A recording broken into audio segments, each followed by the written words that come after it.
নমস্কার সবাইকে কৈলাস স্টাডি সেন্টারের তরফ থেকে। তো আজকের এই ভিডিওয়ে আমরা আলোচনা করব অন্নপূর্ণা ও ঈশ্বরী পাটনি, যেটা লিখেছে ভারতচন্দ্র রায়গুণাকার বা রায়গুণাকার ভারতচন্দ্র। আর এর পূর্বে আমি এর একটা আরও ভিডিও আপলোড করেছি যেখানে মূল পাঠ আর তার সাথে ব্যাখ্যার আলোচনা করা হয়েছে, ঠিক আছে। এইখানে আমরা আলোচনা করব এর এমসিকিউ টাইপ প্রশ্ন উত্তর। তো চলো ভিডিওটা শুরু করা যাক। যারা এখনও পর্যন্ত এর পূর্বের ভিডিওটা মানে অন্নপূর্ণা ও ঈশ্বরী পাটনির যে মূল পাঠ সহ ব্যাখ্যা আলোচনা করা হয়েছে সেই ভিডিওটা যদি না দেখে থাকো তাহলে দেখে নাও, কেননা ওই ভিডিওটা না দেখলে এটা দেখে তোমরা হয়তো অত সহজে এমসিকিউ টাইপ প্রশ্নগুলো বুঝতে পারবে না, ঠিক আছে। তো সবাইকে রিকোয়েস্ট করব আগে ওই ভিডিওটা দেখে নেবেন, ঠিক আছে। তো চলো এখন আমরা এমসিকিউ টাইপ প্রশ্নগুলো আলোচনা করি। তো সব থেকে প্রথমেই 1 নম্বর যে প্রশ্ন নেওয়া হয়েছে সেটা হচ্ছে যে পার করো বলিয়া ডাকিল, কাকে ডাকিছিল? পাটুনিরি, ঠিক আছে। এখানে প্রথম অপশানের মানে 1 নম্বর প্রশ্নের খ নম্বরটা হবে এর সঠিক উত্তর। এরপরে 2 নম্বর যে প্রশ্ন নেওয়া হয়েছে যে ঈশ্বরীরে জিজ্ঞাসিলা ঈশ্বরী পাটনি, তো এখানে প্রথম ঈশ্বরী হলেন কে? এখানে প্রথম ঈশ্বরী হলেন কে? তো এখানে আপনাদের জন্য অপশন দেওয়া রয়েছে বা তোমাদের জন্য, পাটনি, দেবী মহামায়া, অন্নপূর্ণা না দেবী সরস্বতী। তো এখানে কার কথা বলা হয়েছে? দেবী অন্নপূর্ণা, তো দেবী নেই, এখানে শুধু অন্নপূর্ণার কথা বলা হয়েছে। প্রথম ঈশ্বরীটা হলো কে না অন্নপূর্ণা।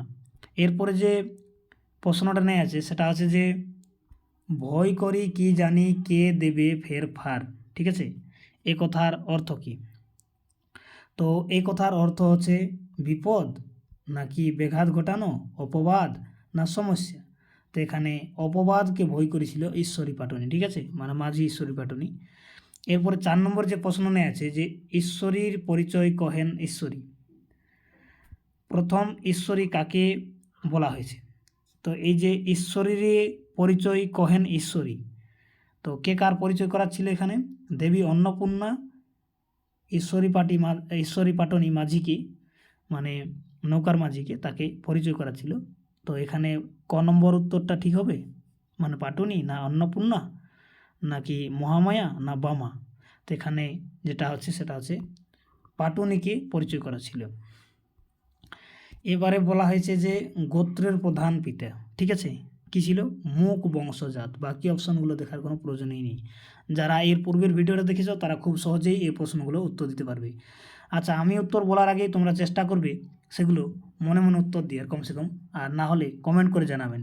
যেমন এখানে একটা প্রশ্ন নেওয়া হয়েছে যে পিতামহ দিলামরে অন্নপূর্ণা নাম, তো এখানে পিতামহকে আমি পূর্বের ভিডিওতে বলেছি, তোমরা কমেন্ট করে এটা জানাবে। 6 নম্বর প্রশ্ন উত্তর কমেন্ট করে ফটাফট জানান যে এই পিতামহটা হচ্ছে কে? শিব, ব্রহ্মা, হিমালয় না কোনোটাই নয়।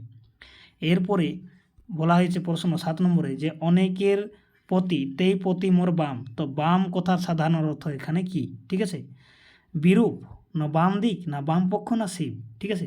তো বাম কথার অর্থ হচ্ছে এখানে বিরূপ, ঠিক আছে। এই ক নম্বর হবে এর সঠিক উত্তর। এরপরে বলা হয়েছে যে কুকথায় পঞ্চমুখ কণ্ঠ ভরা বিষ, কুকথার অন্তর্নিহিত অর্থ হলো কি? খারাপ কথা, পৃথিবীর কথা, বিষ কথা না ভালো কথা। তো 8 নম্বরে যেটা সঠিক উত্তর হবে সেটা হচ্ছে মানে কি কথা?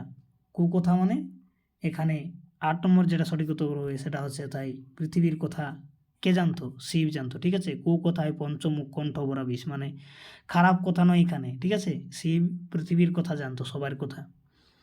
এরপরে প্রশ্ন আছে ড্যাশ পূরণ নেওয়া আছে যে ড্যাশ নামে শোভা তার তরঙ্গই এমনই শূন্যস্থান পূরণ করো। তো মায়া, গঙ্গা, অন্নপূর্ণা, উমা, কে ছিল? গঙ্গা নামে সতা তার তরঙ্গই এমনই।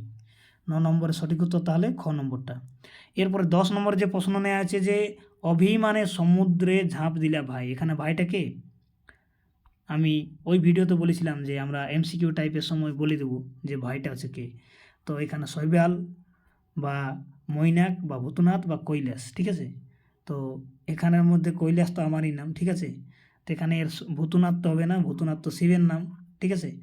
তাহলে বাকি যে দুটো অপশন রইল ক নম্বর খ নম্বর এর মধ্যে একটা উত্তর হবে, ঠিক আছে। তো এই মৈনাক হচ্ছে তার ভাই, অন্নপূর্ণার ভাইয়ের নাম কি ছিল? মৈনাক, ইনি সমুদ্রে ঝাঁপ দিয়েছিল। তারপরে বলা হয়েছে যে বসিলা নায়ের বাড়ি নামায়া পদ, এর ফলে কি হলো? পদ্ম ফুটে উঠল, কুমির আসে, আলতা ধুয়ে যাবে না সেঁওতি সোনাই রূপতে।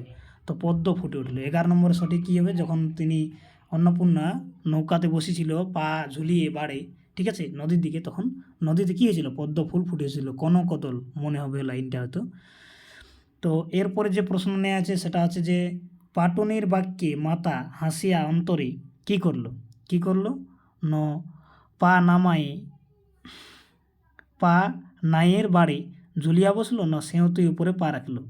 তো এখানে কি হবে, না সেঁয়তি সোনায় পরিণত করে দিল, বা দুইখানি পদে রাঙা বদলে দিল। তো এখানে যেটা 12 নম্বর রয়েছে এর সঠিক উত্তর হবে খ নম্বর, যে সেঁয়তি উপরে পা রেখেছিল তার করার পরে।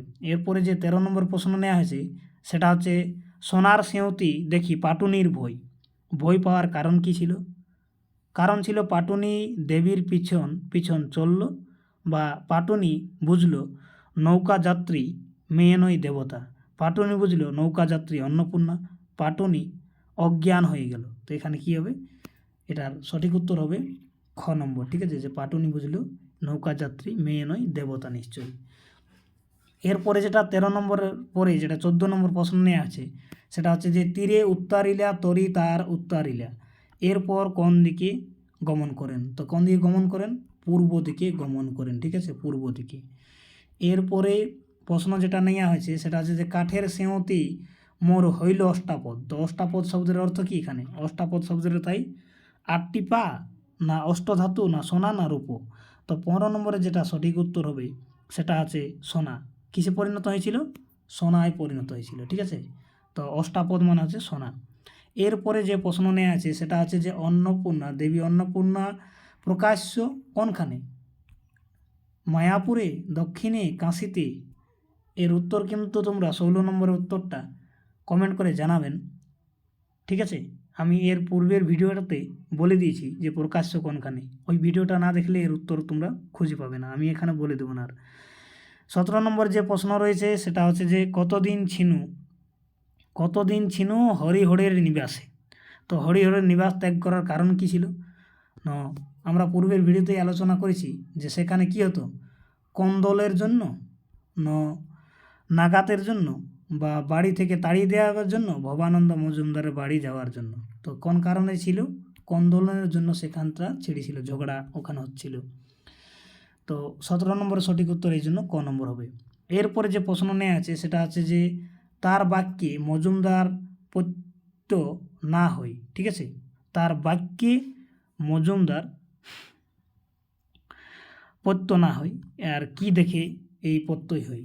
তো কি দেখে প্রত্যয় হয়, না এটা হচ্ছে যে সেঁয়তি দেখে, অন্নপূর্ণাকে দেখে, না পাটুনির মুখে কথা শুনে, না দেবীর রূপ প্রত্যক্ষ করে। তো এখানে যেটা 8 নম্বরের সঠিক উত্তর হবে সেটা হচ্ছে ক নম্বর, সেঁয়তি দেখে, ঠিক আছে, সেঁয়তি দেখে কী হয়েছিল, হঠাৎ সে অবাক হয়ে গেছিল, প্রত্যয় হয়ে গেছিল। এরপরে বলা আছে যে আপন মন্দিরে গেলা প্রেমে ভরে, এই যে কাপি মন্দিরে গিয়া ভবানন্দ দেখিলেন, ঠিক আছে।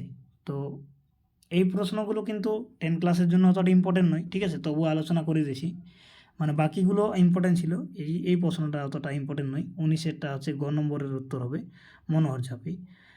আর ইতপর কহে শুনো রায় গুণাকার কি শুনেছিল। তো এইগুলো হচ্ছে মানে অনেক ডিপলি উত্তর, ঠিক আছে, অনেক গভীরে গিয়ে। তো এইগুলো আপনাদের অতটা ইম্পর্টেন্ট নয়। যেমন আমি দেবী অন্নপূর্ণা, তো কোথায়, প্রকাশ্য কাশীতে। আর কবে তার পূজা হয়, না শুক্ল অষ্টমীতে, ঠিক আছে। তো এর অপশান কোনটা সঠিক হবে, তো প্রকাশ্য কাশীতে, ঠিক আছে, কাশী আর শুক্ল অষ্টমী হবে এর সঠিক উত্তর। 21 নম্বরে যেটা সঠিক উত্তর হবে এর কোনটা হবে, না গয়েরটা হবে। তো এগুলো মোটামুটি তাও ঠিক আছে, যেমন ভীম ভেজা নাম ভিজগো, তো এগুলো অতটা ঠিক নেই। আর এই যে এই প্রশ্নটা যেমন নেওয়া হয়েছে আগাম নিগমের অর্থ কী, তো আসা যাওয়া। আর শিব সেই আমিনা গো, তো এই আমিনা কথার অর্থ কী, এখানে 24-এ যেটা দেওয়া হয়েছে সেটা হচ্ছে ক নম্বর হবে এর উত্তর। তো এইগুলো এক্সট্রা প্রশ্ন কিছু নেওয়া হয়েছে, ঠিক আছে, যেগুলো ইম্পর্টেন্ট সেগুলো আমরা আলোচনা করলাম। আর এখানে আরেকটা যেমন রয়েছে যে ভয় করি কি জানি কে দিবে ফেরফার, তো বক্তা কে এখানে, তো এখানে বক্তা কে ছিল, তো এর 27 নম্বরের সঠিক উত্তর হবে কোনটা, তো 27 নম্বরে যেটা সঠিক উত্তর হবে সেটা হচ্ছে ঈশ্বরী পাটনি ছিল বক্তা, এখানে ঝামেলা জড়িয়ে পড়তে চায় না সে। গোত্রের প্রধান মুখ বংশজাত, মুখ বংশজাত তার সরল অর্থ কী? তো মুখ্যোপাধ্যায় না এর কী হবে? তো এর 28 নম্বরে যেটা সঠিক উত্তর হবে সেটা হচ্ছে মুখ বংশজাত মানে মুখোপাধ্যায় আর পর্বতের মুখ্য প্রধান, ঠিক আছে। যেমন বন্দে বংশজাত কথার সরল অর্থ অন্তর্নিহিত আছে, তো বন্দে বলতে বন্দ্যোপাধ্যায়, ঠিক আছে। তো 29 নম্বর যেটা সঠিক উত্তর হবে সেটা হচ্ছে কয়েকটা সঠিক উত্তর হবে তাই। অনেকের প্রতি তে প্রতিবর বাম, বাম কথার অর্থ হলো কি না, বাম কথার অর্থ হচ্ছে যে বামাচারী তান্ত্রিক, মানে 30 নম্বরে যেটা রয়েছে সেটা হচ্ছে অসন্তুষ্ট বা বামাচারী তান্ত্রিক। তো কী হবে এটা? অসন্তুষ্ট বা বামাচারী তান্ত্রিক। এরপরে অতি বড় বিদ্যাপতি সিদ্ধিতে নিপুণ, আর সিদ্ধি শব্দের সাধারণ অর্থ অন্তর্নিহিত আছে গাঁজা বা সিদ্ধিযোগী পুরুষ। তাহলে এর সঠিক উত্তর 31, এটা কোনটা হবে? কয়েকটাই হয়েছে এর সঠিক উত্তর। যেমন কুকথায় পঞ্চমুখ কণ্ঠ ভরা বিষ, তো কুকথার সাধারণ অর্থ কী? খারাপ কথা, আর কূট কথা বা পৃথিবীর কথা, ঠিক আছে। তো এর খ নম্বরটা হবে এর সঠিক উত্তর, কূট কথা বা পৃথিবীর কথা। এরপরে যেমন প্রশ্ন নেওয়া হয়েছে যে কোন গুণ নাহি তার কপালে আগুন, তো কথাটির সাধারণ অর্থ অন্তর্নিহিত হলো। তো এখানে কোনো গুণ তো গুণহীন, ঠিক আছে। আর কপাল আগুন মানে তার পোড়া কপাল না সর্বগুণের অতীত বা নির্গুণ। তো এখানে 33 নম্বর যেটা রয়েছে এর সঠিক উত্তর হবে কোনটা? 33 নম্বরে যেটা সঠিক উত্তর হবে সেটা হচ্ছে এখানে এই যে রয়েছে না গুণহীন, ঠিক আছে। তো গুণহীন বলতে এখানে তাহলে ক্ষয়েরটা রয়েছে গুণহীন বা সর্বগুণের অতীত যিনি, তো এই জন্য খ নম্বরের হবে সঠিক উত্তর। এগুলো মোটামুটি তোমাদের কোনো সময় হয়তো হয়ে যেতে পারে প্রশ্ন, আর সাধারণত 10 ক্লাসে তো হার্ড প্রশ্ন হয়নি, তবুও আলোচনা করে দিছি। আর বাকি যে যেমন আরও প্রশ্ন রয়েছে এখানে যে কেবল আমার সঙ্গে দ্বন্দ্ব করে অহনিশ, তো এখানে কেবল আমার সাথে দ্বন্দ্ব করে অহনিশ বলতে কি বোঝানো হয়েছে? যে দ্বন্দ্ব মানে কি? ঝগড়া, ঠিক আছে। তো 34 নম্বরে যেটা সঠিক উত্তর হবে যে মিলন কহল, তাহলে আমার সঙ্গে দ্বন্দ্ব করে অহনিশ এর হবে ঝগড়া আর সংঘর্ষ। তো এখানে 34-এর যেটা সঠিক উত্তর হবে সেটা হচ্ছে মিলন আর কলহ, এর দুটা অন্তর্নিহিত শব্দ রয়েছে, ঠিক আছে, দ্বন্দ্ব মানে। এরপরে গঙ্গা নামে সতা আর তরঙ্গিয়ে মণি, তো কথাটির দুটি অর্থ, ঠিক আছে। এখানে গঙ্গা হচ্ছে মহাদেবের শিরে অবস্থিত আর সতীন অর্থে, ঠিক আছে। তো 35 নম্বরে যেটা সঠিক উত্তর হবে সেটা হচ্ছে ক নম্বরই হবে এর সঠিক উত্তর। ভূত নাচায়া পতি ফেরে ঘরে ঘরে, তো এর অর্থ কী হবে? ভূত কোন কোন অর্থে প্রযুক্ত হয়েছে? একটা হচ্ছে আত্মা বা ভূতনাথ, ভূত প্রেত বা মহাদেব, ঠিক আছে। তাহলে এর সঠিক উত্তর হবে কোনটা? 36 নম্বর যেটা সঠিক উত্তর হবে মানে বাজে সঙ্গী সাথী আর ভূতনাথ, এটা হবে এর সঠিক উত্তর গয়েরটা। এরপরে যে প্রশ্ন এখানে নেওয়া হয়েছে যে বসিলা নায়ের বাড়ে নামায়া পদ, তো এইখানে নায়ের বাড়ের কথার অর্থ কী? মানে নৌকার পাশ, ঠিক আছে। আর কী হয়েছিল তার সাথে? পদ্ম ফুল ফুটেছিল। তাহলে 37-এর যেটা কী হবে সেটা হচ্ছে ক নম্বর হবে এর সঠিক উত্তর। তারপরে যেটা নেওয়া হয়েছে সেটা হচ্ছে যে পাটুনি বলিছে মাগো শুনো নিবেদন, মা কে এখানে? তো এখানে মা কে? মা হচ্ছে এখানে অন্নপূর্ণা, নৌকা থেকে নেমে যেতে, ঠিক আছে, বা অন্নপূর্ণা সেঁয়তি উপরে পা রাখতে বলেছিল, ঠিক আছে। তো এখানে সেঁয়তি উপরে পা রাখতে বলেছিল, এর জন্য সঠিক উত্তর হবে 38-এর কোনটা সঠিক হবে? তো গ নম্বর হবে এর সঠিক উত্তর। এরপরে যেটা নেওয়া হয়েছে প্রশ্ন সেটা হচ্ছে রাখিলা দুইখানি পা সেঁয়তি উপরে, কার পদ? আর তার পদ কার ধ্যান করেন, ঠিক আছে। তো এখানে অন্নপূর্ণা আর কে কে ধ্যান করে? বিধি, বিষ্ণু আর ইন্দ্র, চন্দ্র করে না, ঠিক আছে। তাহলে অন্নপূর্ণা, বিধি, বিষ্ণু আর শিব আর ইন্দ্র করে, তাহলে এখানে এর গ নম্বর হবে এর সঠিক উত্তর, ঠিক আছে। কে কে করে? বিধি, বিষ্ণু, শিব আর ইন্দ্র করে। তাহলে 39 নম্বরে যেটা সঠিক উত্তর সেটা হবে না, এটা হবে না, এর সঠিক উত্তর এখানেটাই হবে, চন্দ্রটাই হবে, ঠিক আছে। তো তারপরে এর যেটা রয়েছে প্রশ্ন সেটা হচ্ছে যে কাঠের সেঁয়তি মোর হইল অষ্টাপদ, তো সেঁয়তি আর অষ্টাপদ দুটি শব্দর যথাক্রমে অর্থ। তো সেঁয়তি হচ্ছে কি না, সেঁয়তি হচ্ছে কাঠের হাতা, ঠিক আছে। আর অষ্টাপদ মানে কি? তাহলে তাই 40 নম্বর যেটা রয়েছে এর সঠিক উত্তর হবে কি? কাঠের হাতাটাই যেটা কী কাজ? সেখানে জল সেচন করতো, জল সেচন করার পাত্র। আর অষ্টাপদ মানে হচ্ছে সোনা। তো কাঠের হাতা বললে এখানে এটা হয়তো উল্টা ভুল হয়ে যাবে, এই জন্য এর ক নম্বরই সঠিক উত্তর হবে, কেননা অষ্টাপদ মানে সোনা রয়েছে।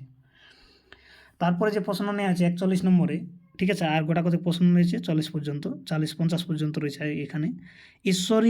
ঈশ্বরীরে জিজ্ঞাসিলা ঈশ্বরী পাটনি, প্রথম ও দ্বিতীয় ঈশ্বরীকে। তো এখানে খেয়াপাড়ার মাঝি আর অন্নপূর্ণা, এটা হবে এর সঠিক উত্তর। তাহলে 41 নম্বর যেটা সঠিক উত্তর হবে সেটা কোনটা? এর হচ্ছে গ নম্বর হচ্ছে এর সঠিক উত্তর। এরপরে যে প্রশ্ন নেওয়া আছে যে কবি ভারতচন্দ্র রায়গুণাকার উপাধি ভূষিত হয়েছিলেন, ঠিক আছে, কার কাছ থেকে? কোন রাজার কাছ থেকে পেয়েছিলেন তিনি? রাজা মহারাজা কৃষ্ণচন্দ্র কাছ থেকে তিনি এই উপাধি পেয়েছিলেন, ঠিক আছে, রায়গুণাকারটা। তো 42 নম্বরের জন্য সঠিক উত্তর হবে ঘ নম্বর। এরপরে যেটা 33 নম্বরে নিয়ে আছে অতি বড় বিদ্যাপতি সিদ্ধিতে নিপুণ, আসল অর্থ নিপুণ। আর বিদ্য ও সিদ্ধিতে নিপুণ দুটি শব্দের আসল অর্থ কী? তো দুটি শব্দের আসল অর্থ যেটা হচ্ছে সেটা হচ্ছে এখানে যেটা দেওয়া রয়েছে যে মহাদেব ও সিদ্ধি গাঁজা যোগী পুরুষ, সিদ্ধি যোগী পুরুষ, ঠিক আছে। তো তারপরে যেটা নেওয়া হয়েছে সেটা হচ্ছে যে পরিচয় না দিলে করিতি নারী পার, কে কাকে এ কথা বলেছে? তো এই কথা কে কাকে বলেছে? এ কথা বলেছে ঈশ্বরী পাটনি অন্নপূর্ণাকে বলেছে, ঠিক আছে। কে বলেছে? ঈশ্বরী পাটনি অন্নপূর্ণাকে বলেছে। এই জন্য 44 নম্বরে যেটা সঠিক উত্তর হবে সেটা হচ্ছে খ নম্বর। পিতামহ দিলা মোরে অন্নপূর্ণা নাম, এখানে পিতা তাই পতি মোর বাম। তো পিতা আর পতি এখানে কে? তো এখানে পিতা হচ্ছে ব্রহ্মা আর পতি হচ্ছে মহাদেব, ঠিক আছে। তো এই জন্য এর সঠিক উত্তর হবে যেটা 45 মানে 45 নম্বরের সঠিক উত্তর হবে ব্রহ্মা আর মহাদেব হবে। তো এখানে গ নম্বর হচ্ছে এর সঠিক উত্তর। না মারে পাষাণ বাপ দিলা হেন বরে, তো পাষাণ বাপ আর হেনাবর কে এখানে? তো পাষাণ বাপটা কে ছিল? হিমালয়। আর বরটা কে ছিল? শিব, ঠিক আছে। তাহলে 46 নম্বরে যেটা সঠিক উত্তর হবে সেটা হচ্ছে ক নম্বর। এরপরে যে প্রশ্ন নেওয়া আছে সেটা হচ্ছে যে এ তো মেয়ে নয় দেবতা নিশ্চয়ই, তো কার মানস অভিব্যক্তি করা সম্পর্কে বলা হয়েছে এখানে? তো এই 47 নম্বরে যেটা সঠিক উত্তর হবে সেটা হচ্ছে তোমাদের ঘ নম্বর হবে যে ঈশ্বরী পাটনি অন্নপূর্ণা সম্পর্কে। আর সেই পদ রাখিয়া দেবী সিংহতি উপরে, কার পদ এখানে? আর যে পদ প্রার্থী সেগুলো কে কে? তো এখানে একবার বলা হলো, ঠিক আছে। তবু এখানে আরেকবার প্রশ্নটা নেওয়া হয়েছে। 48 নম্বরে যেটা সঠিক উত্তর হবে সেটা আছে তোমার ক নম্বর হচ্ছে এর সঠিক উত্তর, যে অন্নপূর্ণার পাদ, ঠিক আছে, পদ আর বিষ্ণু ইন্দ্র চন্দ্র শিব সেই পদের প্রার্থী।